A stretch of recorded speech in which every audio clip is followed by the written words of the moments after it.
Good afternoon বন্ধুরা, তোমরা সবাই কেমন আছো? সমাজ লাইফস্টাইলে তোমাদের অনেক অনেক ভালোবাসা। আশা করি তোমরা সবাই খুব ভালো আছো। আমিও খুব ভালো আছি তোমাদের ভালোবাসায়। আজকে শনিবার আর এখন দুপুর 1:20 মতন বাজে। সকালবেলায় বেশ অনেকখানি বৃষ্টি হয়ে গেছে, কিন্তু বৃষ্টি হলে কি হবে, বেলা বাড়ার সাথে সাথে আকাশ আর সূর্যি মামা একসাথে পুরনো ছন্দে সেই ফিরে এসেছে। কিন্তু বারান্দা থেকে না বাইরেটা দেখতে বেশ ভালো লাগছে। যেহেতু বৃষ্টি হয়ে গেছে, গাছের পাতাগুলো ধুয়ে একদম চকচকে করছে, তার উপরে আবার সূর্যি মামার ছটা, দেখতে কিন্তু বেশ ভারী লাগছে। আজকে শনিবার শ্রীমতীর কম্পিউটার ক্লাসটা আছে ঠিকই, কিন্তু আজকে শ্রীমতীকে নিয়ে কম্পিউটার ক্লাসে যাব না। আজকে ওর পড়া আছে।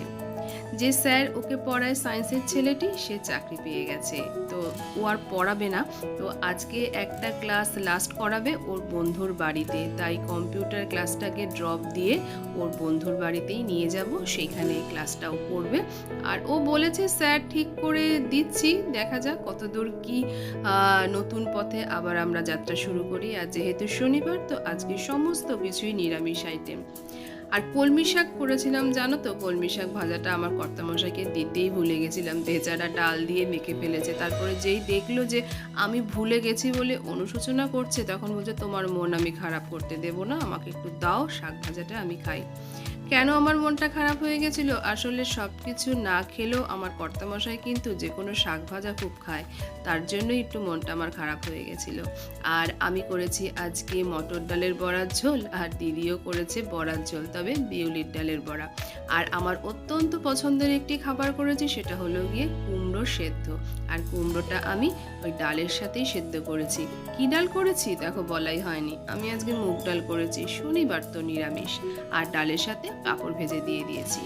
তো চলো, আমার শ্রীমতী তো আবার বড়ার ঝোল ঝোল কিছু খাবে না, ও ডাল আর পাঁপড় ভাজা দিয়ে খেয়েছে। তো খাওয়া দাওয়া সেরে আমি আমার শ্রীমতীকে নিয়ে বেরিয়ে পড়েছি। আজকে রাস্তাটা কিন্তু অন্য রাস্তা, যেহেতু পড়তে যাচ্ছে তাই এই সোজা রাস্তা।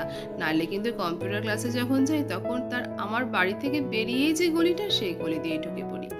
এই আমাদের এই কোঅপারেটিভের গেট দিয়ে বেরিয়ে সোজা রিক্সা স্ট্যান্ড, সেখান থেকে রিক্সা নেব। যা বাবা, কোনো রিক্সা নেই, কি করে থাকবে এখানে, তো অসম্ভব রোদ। দেখি এই গলির মধ্যে দাঁড়িয়ে আছে কিনা। হ্যাঁ, এই যে গলির মধ্যে দাঁড়িয়ে আছে রিক্সা, চলো দিয়ে আসি। শ্রীমতীকে পড়া থেকে নিয়েও চলে এসেছি, আর এখন কিন্তু বাজে সন্ধে 6টা মতন। আর আমার আর শ্রীমতীর আজকে নেমন্তন্ন আছে, ওর বান্ধবীর ভাইয়ের জন্মদিন। তো শ্রীমতীর আজকে আবদার, ও আজকে কফি খাবে, দুধ খাবে না। তো শ্রীমতীকে কফিটাও করে দিচ্ছি, আর আমাদের সবার জন্য বসিয়েছি চা। আমি আর শ্রীমতী যাব, কর্তামশাই তো বাড়িতে থাকবে, তার অফিসের কাজ আছে। আর আজকে তো শনিবার, তোমাদের আগেই বললাম। তো আর শনিবার দিন ডিনারে না আমাদের বেশিরভাগ সময় লুচি বা পরোটা এটাই হয়ে থাকে। তো কর্তামশাইয়ের জন্য লুচি করব, তবে এই আটা ময়দাটা আমি মেখে রেখে যাব। আর আমি যখন লুচি বা পরোটা কিছু করি, শুধু ময়দার করি না, এখানে আটাও থাকে ময়দাও থাকে, 50-50 বা কখনো 70-30ও থাকে, মানে 70% আটা, 30% ময়দা। ময়দাটা যতটা পারি কম দেওয়ারই চেষ্টা করি। তো এই রেশিওর মধ্যে আপাতত এখন চিনি আর লবণ আর সামান্য সাদা তেল দিয়ে বেশ ভালো করে ময়ান দিয়ে আমি এটাকে মেখে ঢেকে রেখে যাব। বাড়িতে ফিরে তাকে লুচি করে দেবো, যে বড়ার ঝোলটা আছে সেটা দিয়ে তার খাওয়া হয়ে যাবে। আর শ্রীমতীর এই বান্ধবীর বাড়িটা কিন্তু একটু দূরেই, মানে আমার মেয়ের স্কুলের কাছে। কখনো যাইনি, প্রথম যাব, তাই একটু আগে আগেই বেরাবো, কারণ জিজ্ঞাসা করে করে তো যেতে হবে। আর বাড়ি থেকে রিক্সা নিয়েই যাব।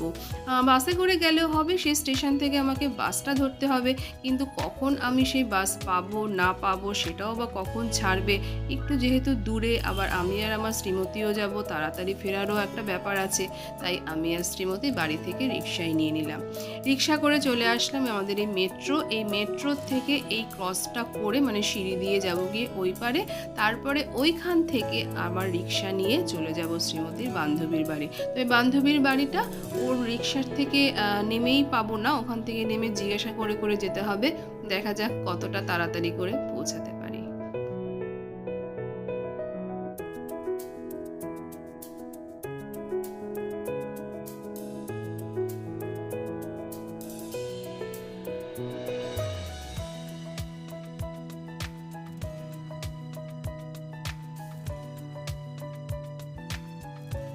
ব্যাস আমাদের কবি সুভাষ মেট্রো থেকে বেরিয়ে পড়েছি এদিকের বাইরে, আর এখান থেকে গিয়ে আবার রিক্সা ধরবো, সেখান থেকে চলে যাব পাটুলি ওদের বাড়িতে। আর এই যে নীল বিল্ডিংটা দেখছো, এটাও কিন্তু মেট্রো স্টেশন হচ্ছে। এখনও অবধি এটা শুরু হয়নি। যখন এই মেট্রোটা শুরু হয়ে যাবে না, আমাদের এই জায়গাটা কিন্তু বেশ জমজমাট হয়ে যাবে, আর এখানকার রাস্তাটাও না অনেকখানি পাল্টে যাবে।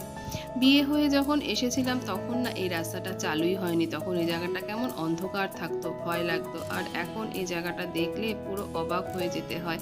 লোকজন তো বটেই, আর এত সুন্দর করে সাজানো গোছানো, আলো ঝলমল করে, বেশ ভালো লাগে দেখতে।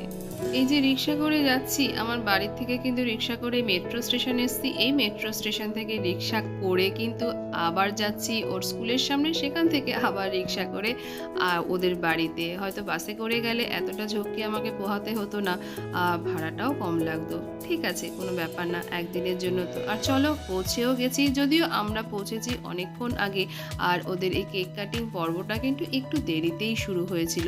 এদিকে তো আবার আমাকে শ্রীমতীকে নিয়ে ফিরতেও হবে, অনেকখানি রাত হয়ে যাচ্ছে, তাই যেন আমি একটু তাড়াহুড়োর মধ্যেই ছিলাম। ওদের ফ্ল্যাটের ছাদে আয়োজন করা হয়েছিল, এত সুন্দর সাজানো গোছানো হয়েছিল, দেখে কিন্তু বেশ ভালো লাগছিল। আর বেচারা বার্থডে বয় তো সবার সঙ্গে মিশে আছে। দাঁড়াও এবারে দেখাচ্ছি তোমাদেরকে। এই যে বসে আছে যে সাদা টি শার্ট পরে, ও হলো গিয়ে আজকের বার্থডে বয়। আর এই যে সাদা টি শার্ট পরা ভদ্রলোক, ইনি হলেন গিয়ে বার্থডে বয়ের বাবা। আর এই যে লাল শাড়ি পরা হলো গিয়ে বার্থডে বয়ের মা। আর আমার শ্রীমতীর বান্ধবীকেও তোমাদেরকে দেখাচ্ছি। আর যেটা বলে রাখি, খাওয়া দাওয়ার আয়োজন কিন্তু বেশ ভালো ছিল, কিন্তু আমার যেহেতু শনিবার ছিল তাই আমার নিরামিষ। ওর মা আমার জন্য পনির করেছিল, আমি পনির দিয়েই ফ্রাইড রাইস খেয়ে নিয়েছি। ছিল এগ ডেভিল, চানা মশলা, নান, যেগুলো আমি কিছুই খাইনি, না নানটা খেয়েছিলাম, পনির দিয়ে খেয়ে নিয়েছিলাম। আর ছিল চিকেন, চাটনি, পাঁপড় আর মিষ্টি। আর ওই যে বার্থডে বয়ের পাশে বসে আছে বার্থডে বয়ের দিদি, মানে আমার শ্রীমতীর বান্ধবী। আমাদের কিন্তু বাড়ি ফিরতে বেশ অনেকখানি রাত হয়ে গেছিল। বেশ অনেকখানি বলতে এই 10টার কাছাকাছি হয়ে গেছিল। রাত 10টা কিন্তু আমার কাছে অনেকখানি রাত। বাড়ি ফিরে কর্তামশাইয়ের জন্য লুচি ভাজা বসিয়ে দিয়েছি, কিন্তু কর্তামশাই বলল আমি খাবো না, আমি আম খেয়েছি, আমার পেট ভরা। আর লুচি যখন ভেজেই ফেললাম, তখন কর্তামশাইকে বললাম দুটো খাও গরম গরম, তো কর্তামশাই রাজি হয়ে গেল। তো চলো, কর্তামশাইকে এখন গরম গরম লুচিটা আমি দিয়েও দিই, আর ভিডিওটাও আমি এখানেই রাখছি। ভিডিওটা তোমাদের কোথাও যদি এতটুকু হলেও ভালো লেগে থাকে, তো ভালোবেসে একটা লাইক করে দিও, কমেন্ট করে জানিও ভিডিওটা কেমন লাগলো। যদি একটু বেশি ভালো লেগে থাকে তো শেয়ার করে দিও। আর নতুন বন্ধুরা আমার চ্যানেলটিকে সাবস্ক্রাইব করে আমার পাশে থেকে যেও। তোমরা সবাই ভালো থেকো, সুস্থ থেকো, সাবধানে থেকো। আবার দেখা হবে তোমাদের সঙ্গে অন্য আরেকটি নতুন কোনো ভিডিওর সঙ্গে।